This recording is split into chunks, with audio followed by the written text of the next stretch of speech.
الأنبياء والمرسلين وعلى آله وصحبه أجمعين. سبحانك لا علم لنا إلا ما علمتنا إنك أنت العليم الحكيم. رب اشرح لي صدري ويسر لي أمري واحلل عقدة من لساني يفقهوا قولي. أما بعد. Alhamdulillah ala nikmatil Islam, alhamdulillah ala nikmatil iman, wa kafa biha min ni'mah. Alhamdulillah, segala puji bagi Allah Subhanahu wa taala yang memberi kita nikmat merdeka, yang memberi kita nikmat aman, yang memberi kita nikmat sehat serta afiat, yang memberi kita berbagai kenikmatan sehingga kita bisa berkumpul, bergembira bersama, duduk bersama, melantunkan ayat-ayat Allah Subhanahu wa taala tanpa ada rasa takut, tanpa ada rasa khawatir, tanpa ada rasa deg-degan di dalam hatinya, kecuali deg-degan karena rasa gembira.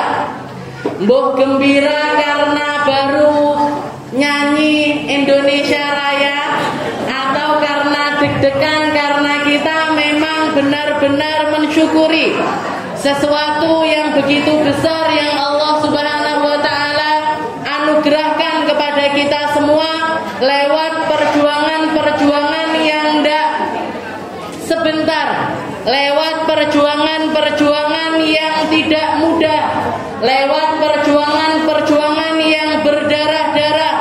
Para ulama-ulama kita, para pendahulu-pendahulu kita, para kakek nenek moyang kita, mereka berjuang dengan segala hal yang mereka miliki. Jiwa raganya dipertaruhkan demi kemerdekaan negeri ini, maka tugas kita sekarang adalah menjaganya. Tugas kita sekarang adalah mensyukurinya. Tugas kita sekarang adalah mengisi hari-hari kita dengan perkara-perkara yang bermanfaat, dengan perkara-perkara yang meningkatkan harkat serta martabat negeri kita. Jangan mau dibodoh-bodohin dengan media, jangan mau dibodoh-bodohin dengan perpecahan, jangan gampang terhasut, jangan gampang kena hoax.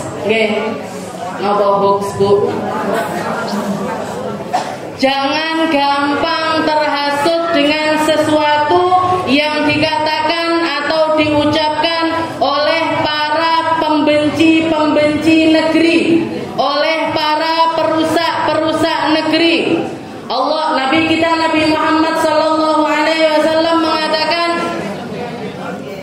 an-namam, namimah itu, orang yang sukanya menghasut itu, syu'mul qaum. Mereka adalah racun-racun suatu kaum, dan rahmatnya Allah Subhanahu wa taala tidak akan turun di satu kaum yang terus-terusan gampang dihasut, yang terus-terusan gampang diperdaya, yang terus-terusan gampang percaya terhadap sesuatu yang belum tentu kebenarannya atau nggak bisa dipertanggungjawabkan kebenarannya. Kita melihat di dalam sejarahnya Nabi kita Nabi Muhammad sallallahu alaihi wasallam ada dua kejadian besar di dalamnya. Ada dua peperangan yang tidak mudah bagi umat Islam. Yang pertama adalah perang Khandaq, dan yang kedua adalah perang Hunain. Di dalam dua perang tersebut sama-sama sulit bagi umat Islam, sama-sama penat bagi umat Islam.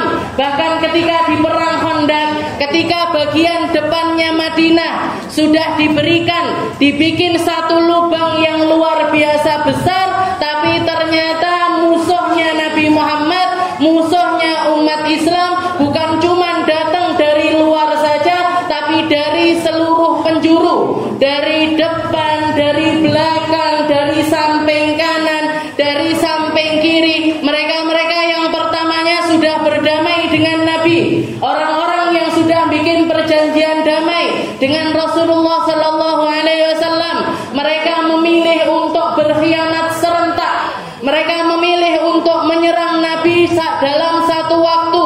Dari depan ada orang kafir Quraisy, dari belakang ada orang-orang Yahudi, ada orang-orang munafik, dari samping kanan suku-suku yang berkhianat, dari samping kiri suku-suku yang berkhianat. Ketika para sahabat dengan penuh ketakutan, dengan bergetar badan serta jiwanya, mereka mendatangi Nabi Muhammad satu persatu, tapi Nabi Muhammad dalam keadaan tenang. Nabi Muhammad tidak risau sama sekali. Nabi Muhammad tidak khawatir sama sekali. Bahkan beliau mengatakan cukup.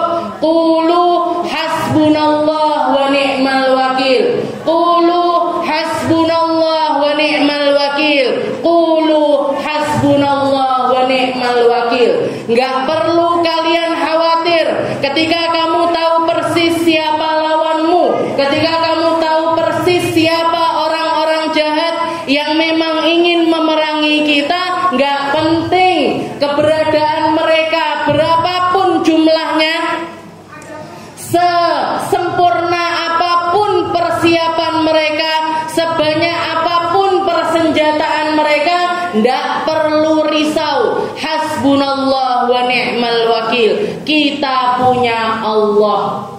Cukup bagi kita Allah sebagai wakil-wakil kita untuk mengatasi masalah antara kita dengan mereka. Nabi Muhammad tidak beranjak dari tempatnya. Nabi Muhammad tetap duduk diam di tempatnya. Beliau hanya terus keluar dari lisannya, hasbunallah wa ni'mal wakil. Hasbunallah wa ni'mal wakil. Allah Ta'ala sebaik-baik wakil, serta Allah Ta'ala senikmat-nikmat wakil.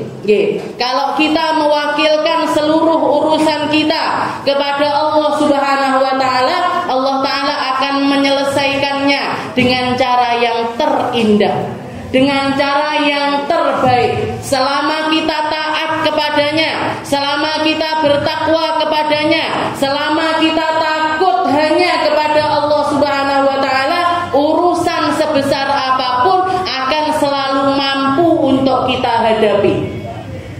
Itu ketika perang Khandaq yang bahkan diabadikan oleh Allah Ta'ala di dalam Al-Quran dengan nama surat, yaitu surat Al-Ahzab. Kenapa kok dikasih nama surat Al-Ahzab? Karena semua hizib-hizib, semua pasukan-pasukan lawan, semua kelompok-kelompok lawan bersatu padu serentak untuk ngepung umatnya Nabi Muhammad sallallahu alaihi wasallam.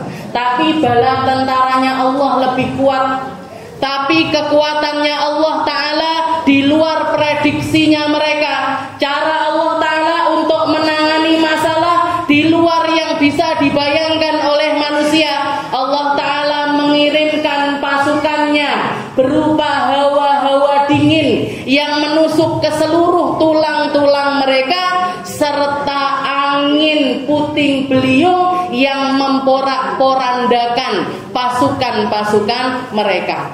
Kersane ngalah kalau orang kita, gitu. Kersane ngalah. Ternyata keinginannya Allah Ta'ala disentil cumaan, di napa malih? Dingenek-netak karo Gusti Allah kalah wisan.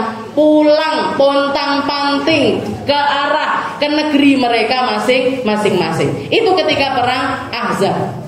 Setelah itu ketika perang Hunain, kata Allah Ta'ala mengatakan, idz a'jabatkum kathratukum falam tughni ankum minallahi syai'an. Sungguh ketika kamu pergi berperang dan kamu merasa pongah dengan banyaknya pasukan yang kamu bawa, karena perang Hunain terjadi setelah Rasulullah membawa seluruh pasukannya dari Madinah ngepung negeri Mekah yang kita kenal dengan nama Fathu Makkah. Setelah itu bergabung dengan orang-orang muslim baru dari Mekah, pergi berangkat menuju perang Hunain. Banyak di antara mereka yang menganggap, halah kita sedikit aja menangan. Perang Badar kita jumlahnya cuma 313 melawan pasukan lebih dari 1000 orang dengan persenjataannya yang lengkap, kita menang.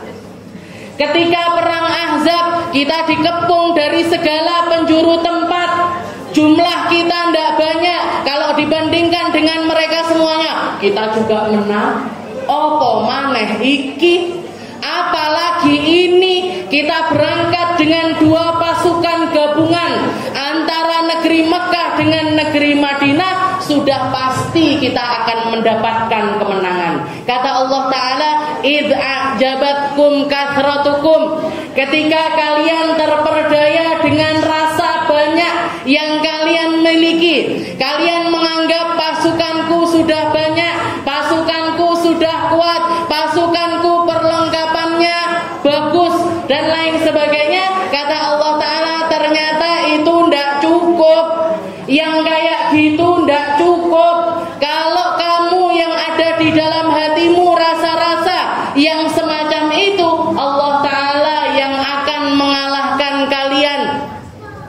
Maka dikatakan ketika perang Hunain, ketika pasukannya Nabi Muhammad SAW melewati dua lembah, melewati satu lembah atas, sebelah kanannya gunung, sebelah kirinya gunung. Ternyata para pasukan Hunain ini nunggu pasukannya Nabi di atas gunung. Mereka sudah menyiapkan anak panah serta tombak. Di jalan kecil tersebut pasukannya Nabi dikepung.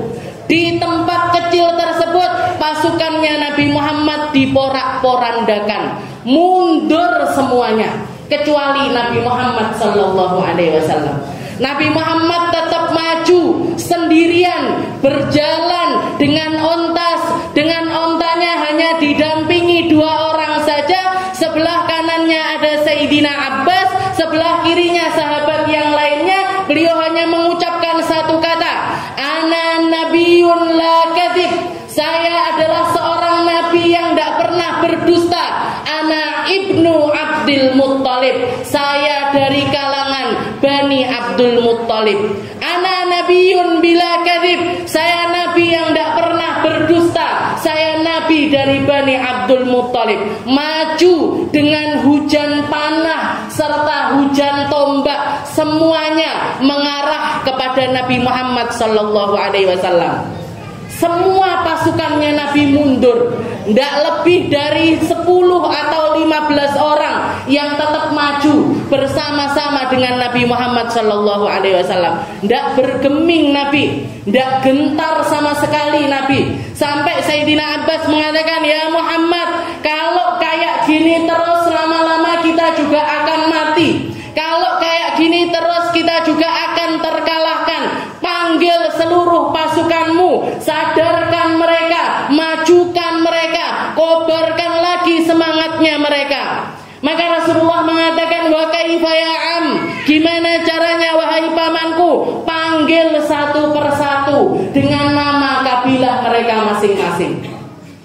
Ya Ansar, ya Muhajir, ya Aus, ya Khazraj. Dipanggil satu-satu dengan pasukan, dengan nama suku-suku mereka masing-masing. Baru mereka tersadarkan dan maju kembali untuk menghadapi pasukan musuh. Akhirnya Allah Ta'ala juga memberikan kemenangan bagi mereka.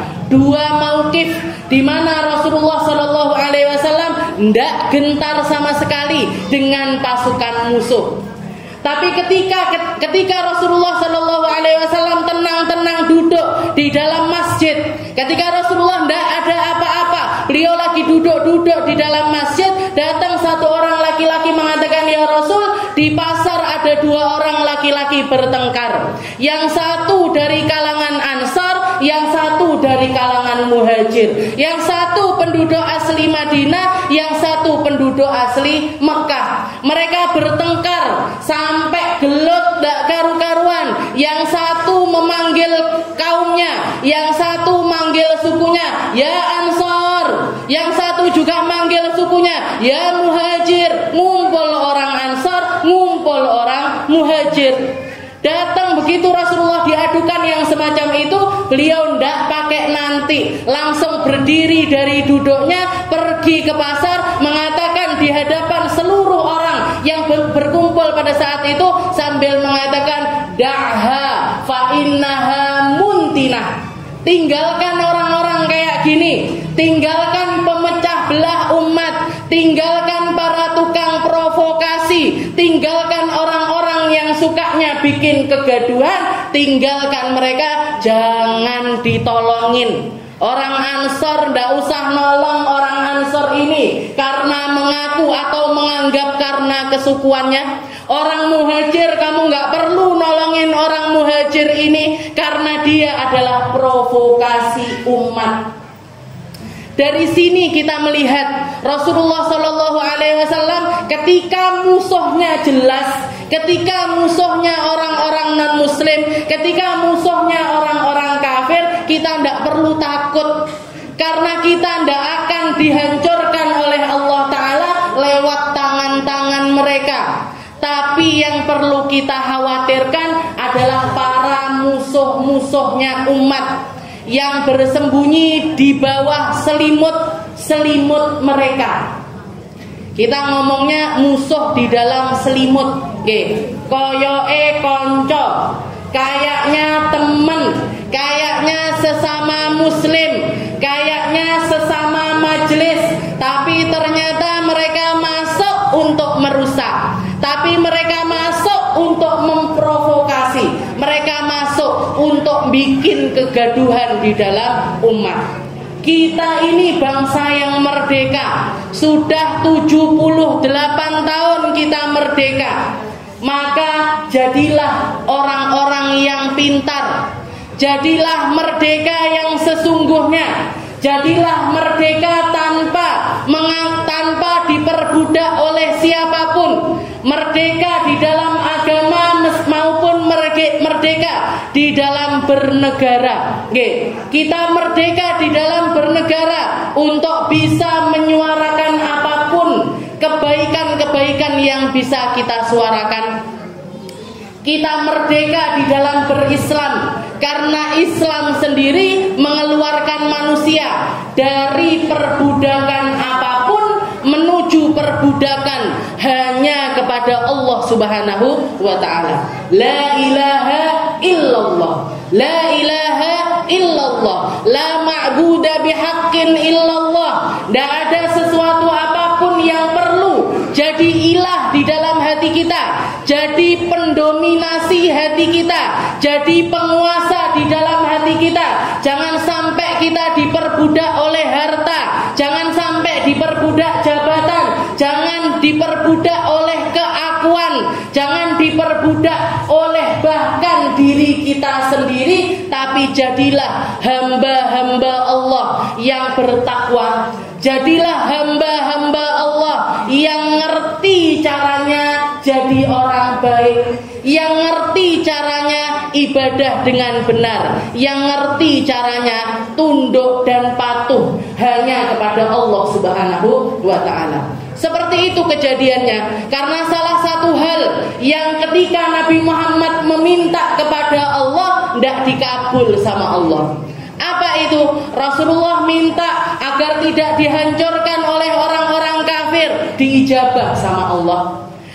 Nabi Muhammad minta kaumku jangan sampai mati karena kehausan serta kelaparan, diijabahi sama Allah Ta'ala. Tapi ketika Nabi Muhammad minta, ya Allah, la taj'alil ba's bainahum, jangan engkau hancurkan umat Islam ini dengan percekcokan satu sama lain di antara mereka, dan tidak diijabahi oleh Allah Subhanahu wa Ta'ala. Jadi doanya Nabi yang tidak diijabah adalah ketika Nabi meminta agar umat ini tidak dipecah belah. Maka yang perlu kita berhati-hati, yang perlu kita waspadai adalah ketika ada musuh-musuh yang semacam ini. Kalau ketemu orang-orang yang tukang namimah, tukang adu domba. Sekarang adu domba tidak perlu keluar rumah, Bu. Sekarang adu domba cukup bikin video, divideokan sendiri, ngolok-ngolok sana, ngolok-ngolok sini, nyelatu kono, nyelatu kene, ngelek-ngelek kono, ngelek-ngelek kene. Setelah itu dipotong-potong, diedit-edit, ngambil ceramahnya ulama ini, ngambil ceramahnya kiai ini, ngambil ceramahnya Habib ini, dipotong-potong, dikomentari, dihasut-hasut dan lain sebagainya. Mereka adalah para perusak umat. Mereka adalah para provokator besarnya umat. Jangan sampai kita jadi orang-orang yang percaya dengan mereka. Atau juga seringkali WA-nya siapa di screenshot dikirimkan kilo, kancamu sing iki lho ngomong ngene. Padahal ada jelunturungannya. Padahal ada riwayat sebelumnya. Yang sebelumnya yang bagus-bagus ndak di-crop. Tahu jenengan di-crop? Nggih. Ndak di screenshot, nggih. Ndak ditangkap layar. Apa neh tangkap layar? Jarene ini sing ra gawe WA, apa neh iku.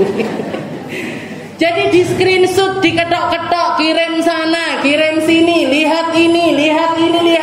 Akhirnya bikin perpecahan di antara pertemanan tersebut. Yang seperti ini adalah racun-racunnya kelompok. Kalaupun misalkan kita tidak mampu untuk mengeluarkan mereka, tidak mampu untuk nasihati mereka, kita yang harus bentengin diri. Lek wong kuwi sing ngomong ora usah digatekne. Kalau orang itu yang bicara, yang ngirimkan sesuatu kepada saya, ndak usah tak percaya, ndak usah saya ambil pusing terhadap hal tersebut. Karena ini yang bikin gaduh umat. Mari kita belajar jadi orang-orang yang dewasa seutuhnya. Jadi umatnya Nabi Muhammad sallallahu alaihi wasallam yang ngerti. Jadi umatnya Nabi Muhammad sallallahu alaihi wasallam yang paham mana yang harus kita ambil dan yang mana yang harus kita tinggalkan, mana yang harus kita datangi dan mana yang harusnya kita tidak datangi, mana yang harusnya kita lihat serta kita dengar dan mana yang harusnya tidak kita lihat dan tidak kita dengar. Orang-orang semacam ini, Nabi kita Nabi Muhammad sallallahu alaihi wasallam bahkan mengatakan la yadkhulul jannah namam. Tukang provokasi itu ngidek surga ndak bakalan. Orang-orang tukang provokasi, tukang bikin hoax, tukang bikin gerah umat, tahu gerah nggih? Bikin panas. Kalau dekat sama mereka sukanya panas. Kalau dekat sama orang-orang itu kayak marah kita diubun-ubun terus. Gak perlu kita deket-deket sama orang-orang yang semacam itu. Mendingan sholawatan, gitu. Mendingan tahlilan, mendingan kita tibaan, dalailan, manakipan. Tapi ojo diselunduk nih. Engko manakipan terus piye? Ceritane sing dek iki piye? Angel iki. Kalau enggak kayak ngene ae, ayo kita ganti topiknya. Kita ganti topiknya. Kayak para ahlu tarim, bahkan di pasar-pasar mereka yang dibuka kitab Ihya, yang dibuka kitab Minhaj, yang dibuka ilmu tasawuf tingkat tinggi, niki tukang-tukang pasarnya. Yang dibahas piye? Carane salat sing bener piye? Khilaf di antara ulama yang mana ini? Berkualitas, Bu. Jenengan panggah ngono ae. Tonggo sing kuwi ngene, sing kuwi tas tuku ngene. Dia mau beli itu rezekinya dia. Kita kalau ndak bisa ikut seneng, kalau kita ngelihat ada orang punya nikmat, ada orang dikaruniai kenikmatan oleh Allah Subhanahu wa taala, misalkan kita ndak bisa ikut seneng, meneng. Ndak bisa ikut senang, diam. Ndak bisa ikut senang, ndak usah komentar. Tanggone tuku mobil anyar, halah paling nyicil 2 tahun. Nyicile kambek ele metu, Bu. Nyicil kuwi pasti. Ndak iso kalau kita bisa, alhamdulillah, muga-muga aku ketularan, Atau seperti yang dilakukan oleh Nabi Muhammad sallallahu alaihi wasallam. Nabi Muhammad itu bukannya enggak senang sama barang bagus. Nabi Muhammad bukannya enggak senang dengan perkara-perkara indah, bukannya enggak senang sama baju bagus, rumah bagus, kendaraan bagus. Senang Nabi Muhammad. Tapi setiap kali beliau melihat para sahabat punya hal-hal yang semacam ini, beliau selalu mengatakan, Allahumma la aisha illa aishal akhirah. Allahumma la aisha illa aishal akhirah. Kendaraan ini memang bagus, tapi kalau kendaraan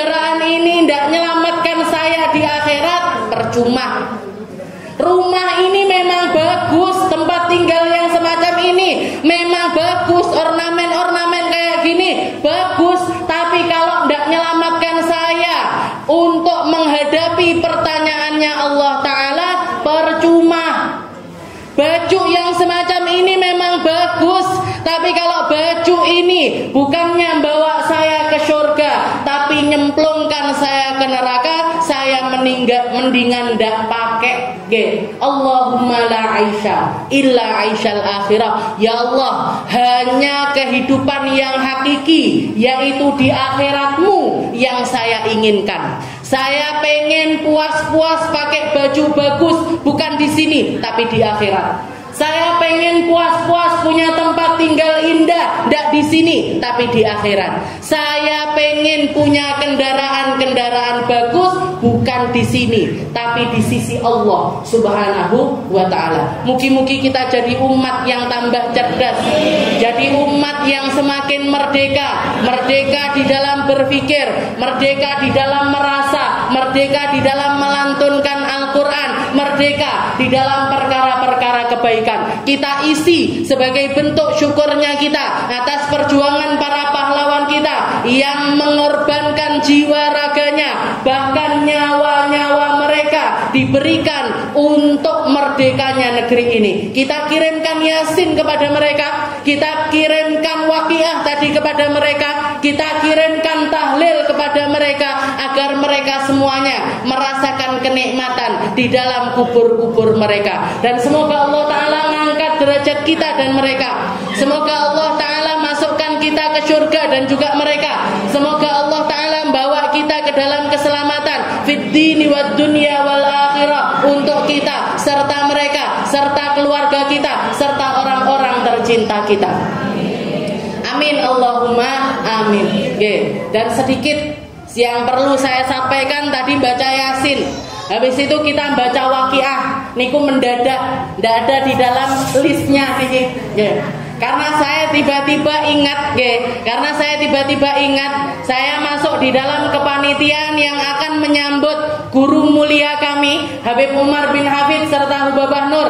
Insyaallah mau datang di Jawa Timur, insyaallah akan datang di Jawa Timur, dan saya termasuk panitianya. Salah satu hal yang diperintahkan sama ketua saya adalah baca Waqiah, doanya 2 kali. Saya tadi ingat timbangane moco dhewe, moco karo ibu-ibu pisan. Jenengan doakan semoga acaranya lancar. Semoga ndak ada hal apapun. Beliau guru-guru mulia saya bisa nyampe ke Indonesia dalam keadaan selamat, aman, sehat, bisa dakwah ke setiap tempat yang telah dijadwalkan sesuai dengan keinginan kita. Dan semoga kita yang bisa hadir, saya juga motivasi jenengan, semoga bisa pada hadir, semoga pada bisa berangkat, sehingga bisa memandang wajahnya orang-orang yang bukan cuman bisa ngomong doang kayak saya, tapi mempraktekkan isi dari setiap ilmu-ilmu yang beliau lakukan. Salah satu hal, ini bocoran sedikit, salah satu hal yang dilihat oleh seluruh muridnya Habib Umar, setiap kali beliau tidak pernah tidur kecuali setelah menyelesaikan witir 11 rakaat, dan di 2 rakaat, istilahnya 5 rakaat yang terakhir itu selalu membaca surat As-Sajdah. Jadi rakaat pertamanya baca surat As-Sajdah, rakaat keduanya baca surat Al-Mulk di dalam sholat. Baru setelah itu rakaat yang terakhirnya niku, rakaat 3 yang terakhir itu baca surat Sabbihis, Qul ya ayyuhal kafirun, Muawwidzatain sama Al-Ikhlas. Itu sedikit, dan itu tidak pernah ketinggalan dari beliau fil hadur au fis safar. Ketika beliau dakwah ataupun enggak, capek ataupun enggak, lagi di rumah ataupun lagi bepergian, itu selalu rutin beliau lakukan. Awake dhewe witire piro? 3 kadang dinyang dari 1, kadang enggak sama sekali. Kesel, enggak kesel, akeh kesele timbang enggak kesele. Padahal kalau kalau dibandingkan waktu kita sama waktunya Habib Umar, padetan siapa? Capean siapa antara kita dengan beliau? Mungkin dapat berkahnya semua. Yang nggak bisa hadir semoga tetap minal hadirin. Yang nggak bisa, yang nggak mampu, yang terlalu sulit untuk berangkat, mugi-mugi termasuk di dalam golongan orang-orang yang hadir min ahlil hudur wa minal hadirin.